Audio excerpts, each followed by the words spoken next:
And we're live. Welcome everyone to Real Estate Unlimited, where you can get up-date educational real estate knowledge. And today we have joining us is Alyssa, Susan, and Evelyn. We are waiting on a few more people to hop in as we go on this show. We're going to be talking about and discussing 10 reasons why real estate agents fail. But first, let's do our countdown.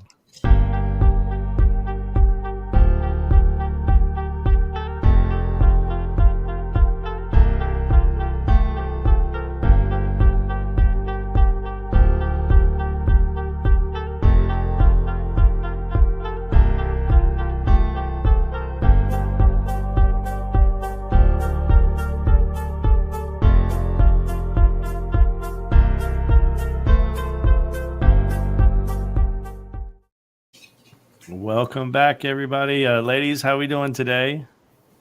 Wonderful, wonderful. Doing great. Thank you. How are you?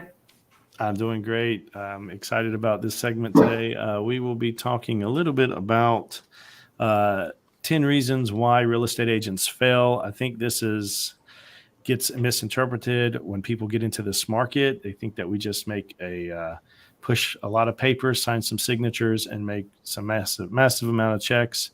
And when I was thinking about these things, I was listening. I saw what I went through. Please chime in and what you went through, your personal experience as becoming a real estate agent, and why. So I just kind of broke them down to 10 things. The first one, starting off from what I see, is interested versus committed. A lot of real estate agents come into this business interested in becoming a real estate agent and not committed being a real estate agent. They're interested in doing the calls when they want to do the calls. They're interested in going on appointments when they want to go on appointments. They're not committed to doing the calls even when they don't feel like it. They're not committed at getting up at 5:30 in the morning, and that might be a little too early for some of us, right? But that I think is one of the main topics that can cause failure in this industry. Any thoughts on that, Susan?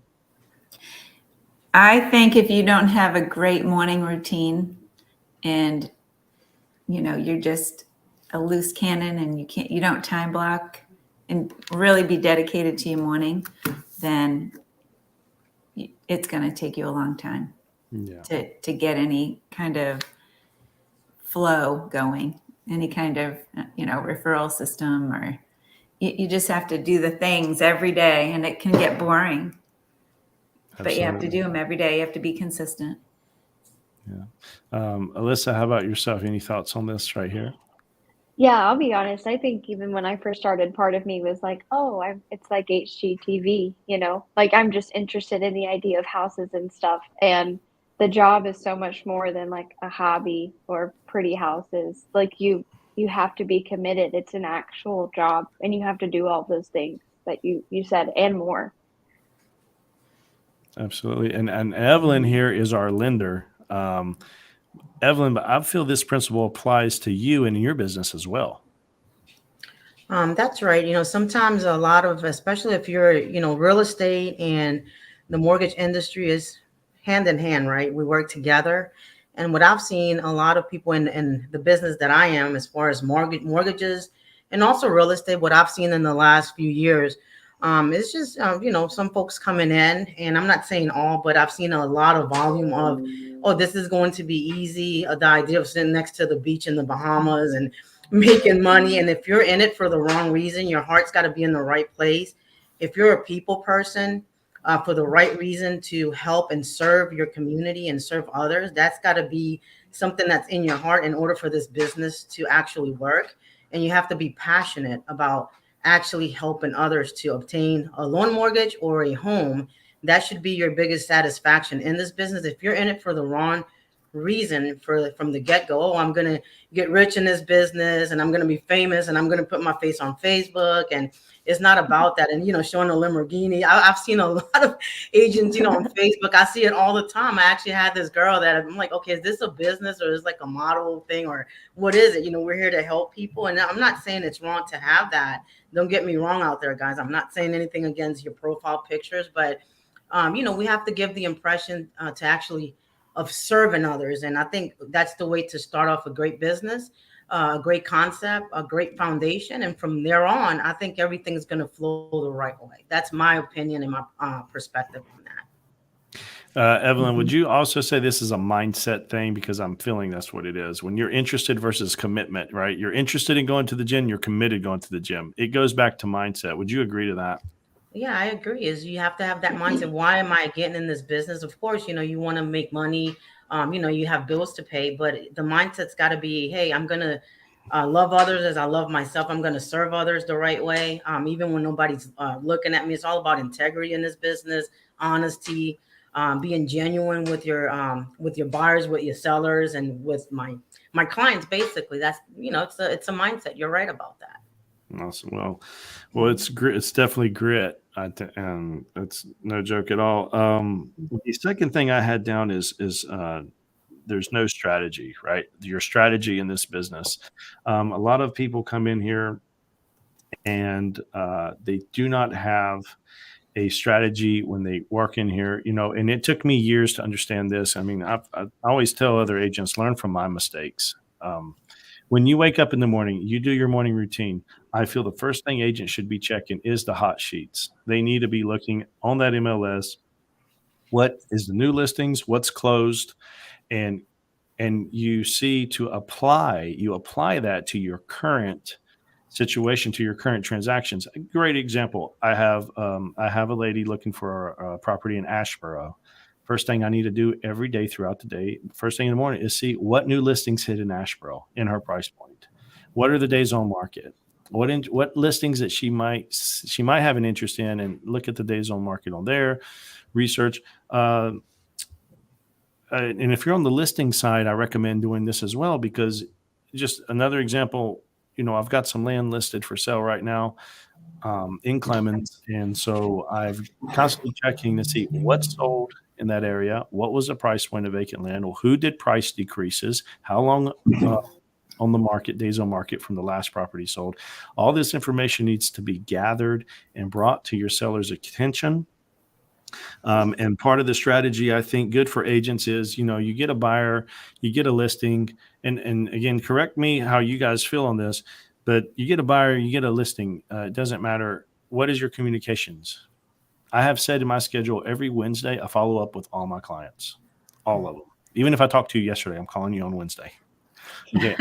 Follow up with everybody every Wednesday, regardless. You're hearing from me once a week, if not multiple times throughout the week. I know. And I bring that to the listing or the buyer consultation. I let them know you will expect me to reach out to you. And if Wednesday's not a good day, what works for you? And is text better for you? Is phone calls better for you, or emails better for you? Some people like emails. That's just what they want to do. Every week, email sending out. That's part of the communication, Yeah. that and the follow-up. And that is another reason why that is in the top 10. Yeah. It is about following up. And Susan, there are times I feel like, I want the answer and I want it now. I want the listing and I want it now. And there's another agent in my office. They focus on nurturing. And that's something I need to work on myself as far as working in this deal. Nurture the client. Ask them how they're doing. Stay connected with the potential client, right? With your database, and follow up with them. Yeah, you got it. Follow up is a great strategy to have. There's different strategies, but I, however, feel that a lot of agents do not take that in consideration, and this is one of a contributing factor why they fail. The fear of rejection, and I think this is it's on number here for 3. I think it's pretty strong. A lot of agents are scared to do cold calls. A lot of agents are scared to get rejected if they go on a listing appointment. You have to fail in this business to thrive. I mean, I can just tell you failure after failure that I did to get to where I'm at. And you're not a failure when you fail. You are growing when you fail. It's okay. You got to get right back up. You quit getting up, you're down. I have today 4 listings. Not today. I have 4 listings. I had 4 listings that the sellers will not talk to me to this day. I've been in this business 6 years. Yeah. And I'm not afraid to admit it. I'll admit it. I've been in this business 6 years. There are 4 sellers that will not talk to me this day because I was just an agent who was interested. I had no strategy. I was scared of rejection, and I completely was just horrible. And You've got to be willing to fail forward. yes, right. Yeah, repeat that. Do you give us a little bit of example on that, if you don't mind, Alyssa?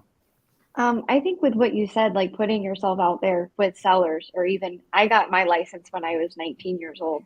So if you don't think that I, spoke to adults much older than me and was terrified of being rejected and what they would think, you're crazy. I did. I still do. But if you don't put yourself out there and learn from your mistakes, then, where are you going? You have to fail to learn. You have to fail forward. That's what I remind myself. Awesome. It's Yeah. also called the comfort zone. Ooh, strong wording there. I like that. We don't like to get out of that comfort zone, do we? Mm-mm. And I'm going to just share something with you guys. When I hit that 4th list, when I hit that 4th seller and they weren't talking to me, you know what I did? That's when I decided to say, you know what? I can get the listing for myself, or I can find a experienced person to co-list this property with and learn from them. And the next 4 listings, I co-listed them with a seasoned agent who knew exactly what the hell they were doing. They knew how to market the property. They knew how to talk to the sellers. They knew how to set appointments. They knew how to what the property needed to get it that curbside appeal. And I learned a lot from that.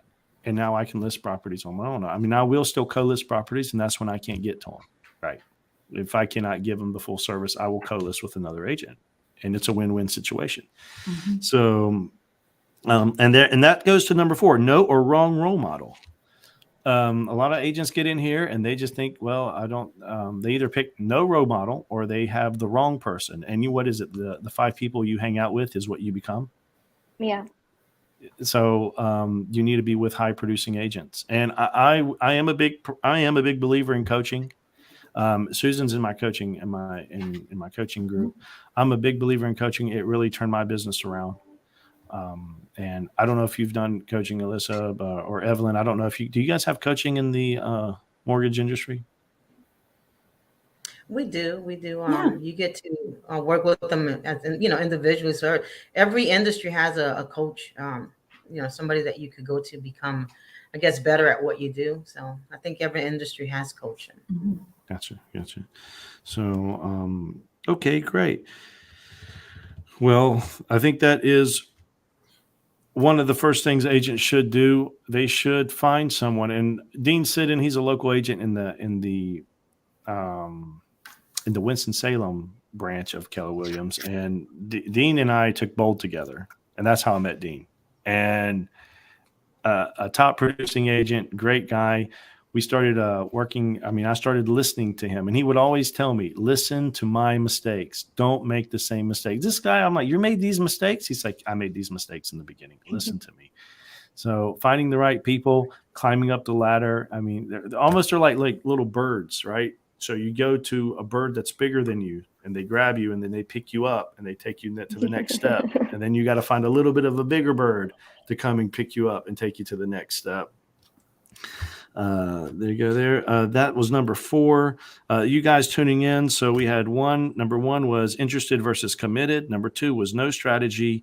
Number 3 was fear of rejection. Number 4 was no role model or the wrong role model. Number 5 I've got for, it is a limited hour worked or poor lead generation destination. And it's almost as if you have a gas station that is open 1 day a week, 1 hour a week. How much business are you going to do if you had a gas station like that?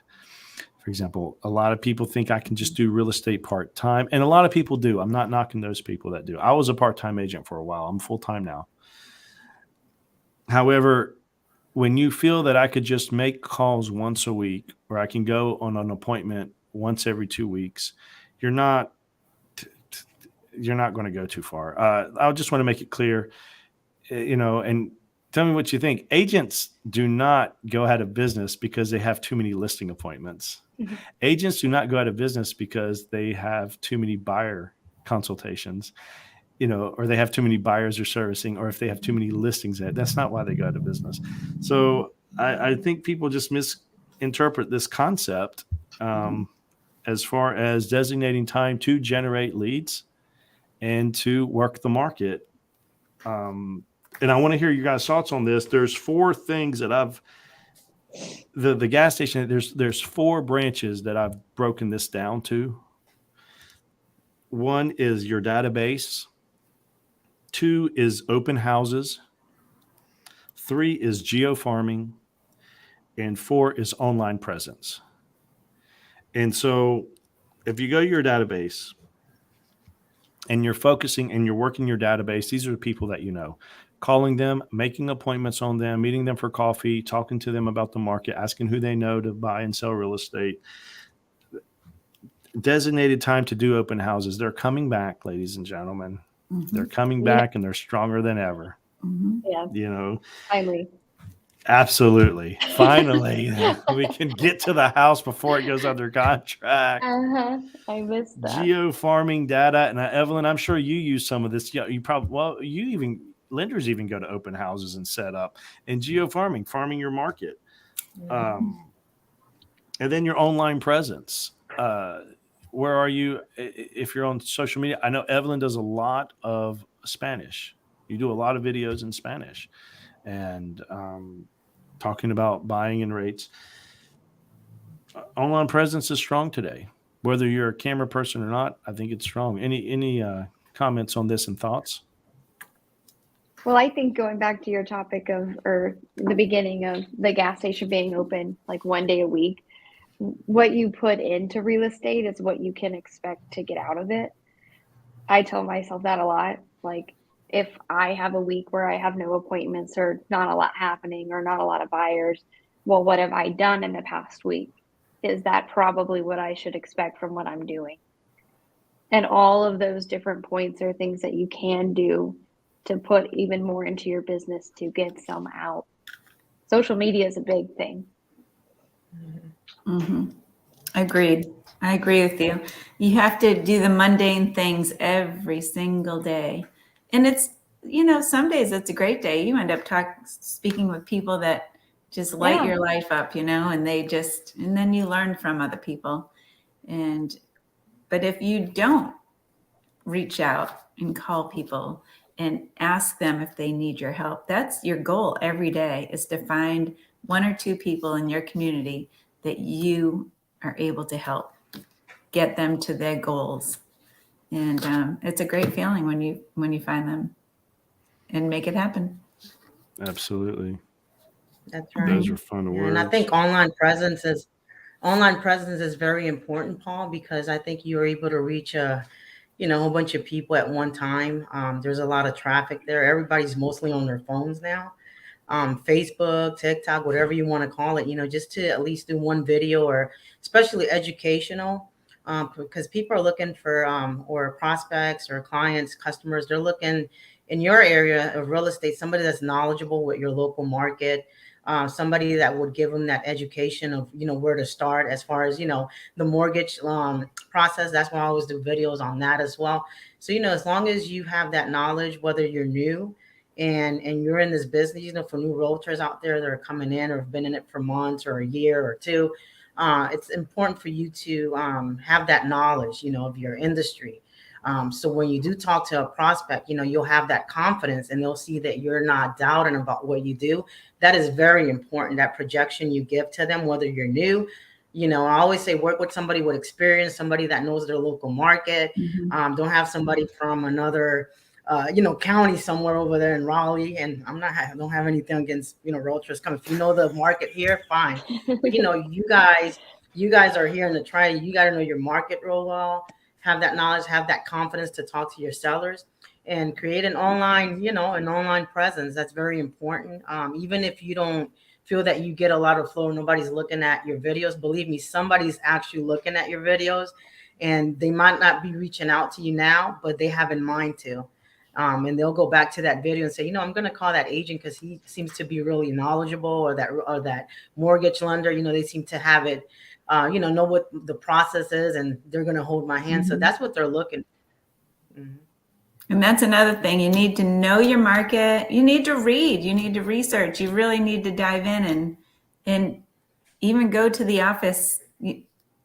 Even if you work from home, you need to go into the office and learn, what new procedures are happening, or what's changed on all your forms. I mean, it's an ever-changing market. I'm chuckling here because I agree 100% with you, Susan. And the influx of people coming back to the office. Alyssa was just talking about this earlier today, on how she's came back to the office, got a desk. Our BIC just had an hour power hour about how the forms and how to fill out the forms. Right. The new forms and fill out forms. Absolutely. Going back to what you said, Evelyn, I just want to let you know, this is the new commercial, is how I feel, because people will sit, and I'm guilty of it. Who's not guilty of it? We're all guilty of it. You get back and you just start swiping up, and you're swiping up, and and there are these little 30-minute segment videos, and how much value do they really bring? They're commercials, and they're providing some type of value, whether the value is applicable or not. Or entertainment. And so those are the new commercials. Social media is important. And I think all agents should do some type of social media, even if you're camera shy, something out there. Yeah. It doesn't have to be perfect. I think the more you do it, the more you'll find out what you're almost good at and what makes people respond to your videos, and then you'll find your niche. You'll find what that little piece of real estate you should focus on. No pun intended. That's right. Quonk, quonk, quonk. Monday to Friday mentality, 9 to 5. And a lot of people think this is a Monday to Friday, 9 to 5. And I'm off on the weekends, and we can all attest to that. That's not how it works. All the money, those of you listening, is normally made before 9 o'clock in the morning and after 5 p.m. and on the weekends. And so, well, how do you make money before 9 o'clock in the morning? Well, that's you preparing yourself to go in the world. I wake up at 5:30. I do my daily routine. And a lot of agents will, they'll go to the gym, they'll do their readings, they'll drink their warm water with honey in it, and they will take the time that they need to prepare themselves to get out there. Once you're prepared and your mind is clear and right, you're making money right there. Even though you don't see it, you've already got the seeds out. If you wake up and you don't know what pants you're going to wear, you're trying to find your shirt, you don't remember where you left your hat at, you're just that is money that your investment is not going too far. After 5 o'clock, everyone gets off, wants to see properties, and on the weekends. Now, I do try to designate, and I say try. I do make special arrangements. I was just talking about this. Usually Sundays I do my best not to show for Sundays unless I have to. I may do open houses or show some if I work around that. When the spring market comes back in, I normally do my open houses on Thursdays, and that'll be another topic. Thursdays is a great day to do an open house, by the way. I call that a twilight showing. Ooh, I like that. I like that. And so, but that is the mentality. And, a lot of people like to come in and say, well, I don't have the man or I don't have her telling me what to do. I can do whatever I want in this business. I'm going to set my own schedule. Yeah, you do set your own schedule. And let me ask you, all your friends, and I'll take it, when you give someone too much time on their hands, what do they normally do? Nothing. If you have too much, I have a really good friend, And he has he's almost retired, and he took 2 years off work. He left. He's done nothing for 2 years. Wow. There's no joke. It's And then- easy to fill your day. Yes. It really is. Yes. Yeah, with things that don't necessarily matter or That important. don't make you money. Right. Yeah. Yeah. I don't They- think I'd make a lot of money if I only worked 9 to 5 Monday through Friday in real estate, though. That's when everybody else is working. So they got to see houses after 5 and on the weekend. Mm-hmm. Possibly commercial agents, because they're usually Yeah. on the golf course. Yeah. But they don't even have to answer the phone because they never answer their damn phone when we call them. So commercial, that's a whole other topic we got to do too. Commercial agents never answer the phone. I'd really like to know why. Paul. I got to calm down. I know. No, number 7, no sales strategy, negotiation skills, or marketing skills. These are essential skills that you need to get into this business. And a lot of agents come in this business. NAR has statistics on this stuff.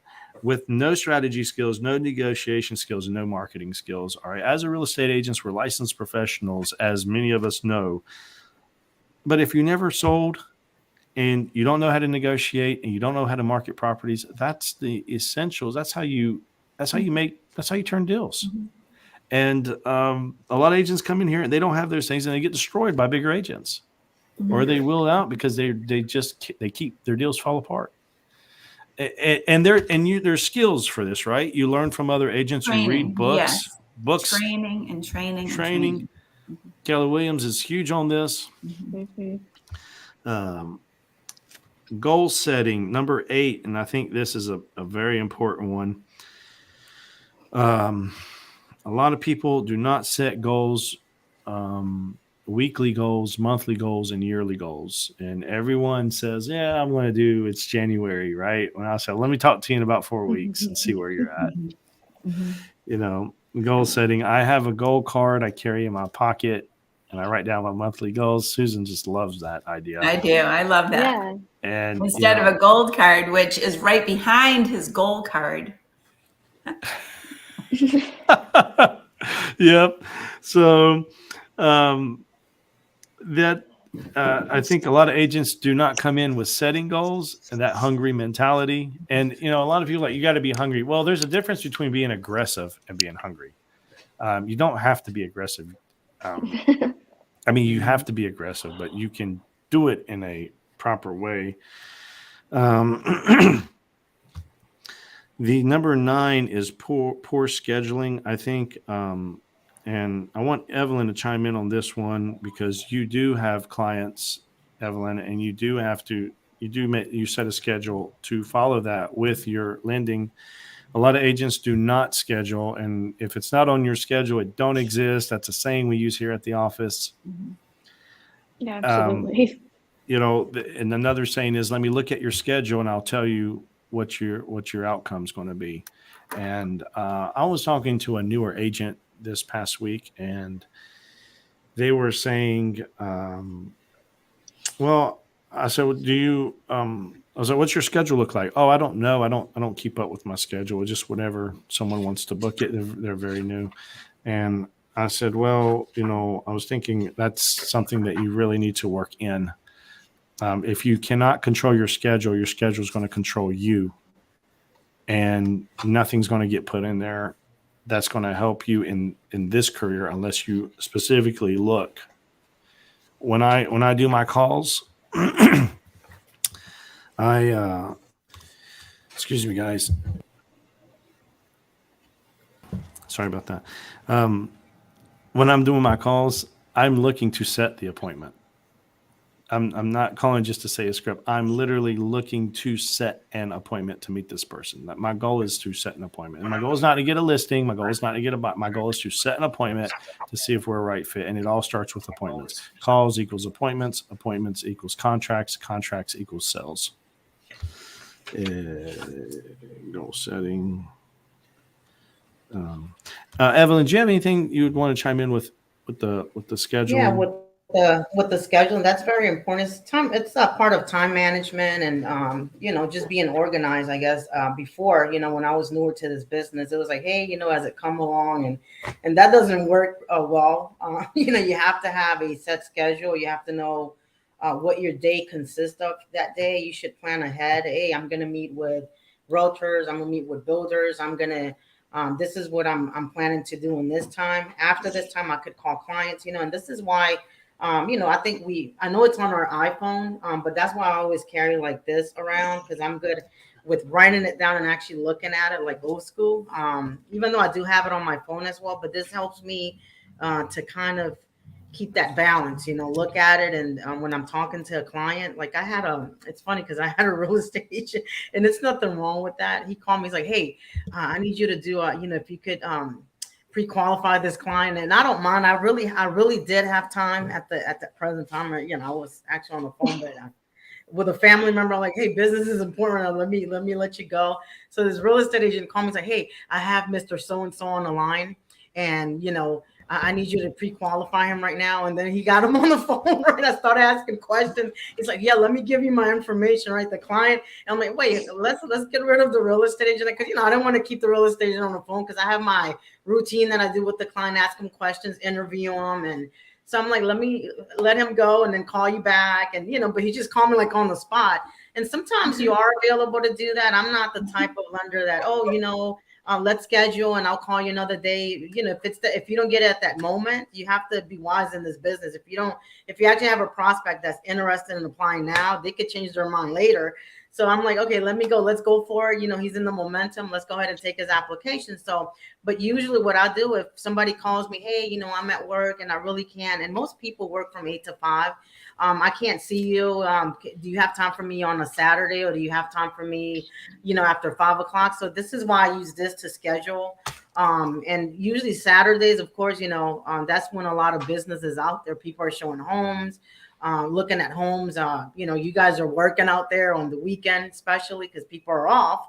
So we have to make ourselves available if there's a pre-call. So yeah, I do use my schedule. I think it's very important for you to actually be organized and scheduling the people that you need to see for that week or that Saturday if they can't make it during the week or even after hours. I mean, sometimes there's things that you just have to do in this business.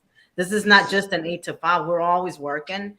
I don't think we actually have a set schedule. If you do have that 8 to 5 mentality, most likely it's not going to work. You have to be available. This is sales, and you never know when the sales is going to come up. So this is the way it is, guys, in this business. So, I can't agree with you more. And then number 10 I have is lack of financial management. And I think this is the one I took a hit on when I got into this business. And I'd like to share my stories. I'll share this story with you, and then I'd like to hear which one you think you guys has affected you the most. When I got in here, I didn't come in here with capital. And I was working 3 jobs when I first got into real estate. I was working at Zito's Pizzeria. I was working at our family restaurant. And I was also selling real estate, which I was doing nothing. I sold 1 home a year for 2 years. And I realized then, wouldn't it be great if your brokerage told you, hey, you need 6 months to a year supply of income to sit so you can invest in leads. You can invest in marketing. You can invest in yourself for the right tools. No one tells you that. Oh, they just say, yeah, get your real estate license. Come work for me. You'll make these great big checks and you'll make all this money. Yeah, pushing paper and getting signatures and showing these houses because HDTV can do it. And, we just look real pretty and I'll get a cool haircut and wear a suit and, you'll get your hair highlighted. What's happening, Leah? And then you'll just do everything will be great. No, it may take you 6 months to get a prospect. It may take you 3 months to grow your business. I don't know. You don't know where you're coming from. I came from the food business. I knew nothing. I didn't know what a deed was. And where's the title? Oh, the title's in the deed. What does it look like? What's the deed of trust? And then what are estate sales? And what are easements? What's encroachment? This is stuff you have to take time to educate yourself, and you need money. Okay. real estate agents, I love hearing these agents that say, well, I don't pay for any leads. And, they say they don't pay for any leads, right? Well, the thing about with the real estate agents not paying for any leads, they're putting money in marketing. You're either going to be marketing yourself or you're going to be buying leads, or you've got enough money to wait to do everything organically, which most people don't. But you have to invest in your business for it to grow. Please correct me, ladies, if you think I'm wrong on this. And that's the only thing I've seen. I've been in this business 6 years, and I've watched people go from the bottom to the top. I've watched people go from the bottom and stay on the bottom. I've watched people go halfway and fall. And there's days I got the parachute on myself. Mm-hmm. There's days got the parachute on myself. I'm jumping today. Forget about this. I'm jumping, and we're not that high off the ground. But I just wanted to hear your thoughts on out of these top 10 reasons, as a closing statement here. Which one has affected you think, and made an impression on you in your real estate career? Alyssa, if you don't mind going first. No, I think honestly at all point, like they all have, like they're all factors. And I still think some of them are, like you deal with them all the time. Like you said, you still have the parachute on. It's kind of always a game like that. But I do think number 10, like the capital, nobody kind of explained or ever put that expectation into my head. And I never thought about like what all goes into it, buying leads or buying business cards even. Like I said, I was 19 when I got my license. So like $250 for business cards or $500 for signs or all the money for like the MLS, like everything. I never thought about it. So if you don't have some kind of capital to get started, it's going to be difficult to get off the ground, in my opinion. I literally got like a loan from my grandma because I was like, oh my God, I didn't know you actually needed this much money to try and get off the ground in real estate. And you do. So they all have at some point. I think they're all amazing points.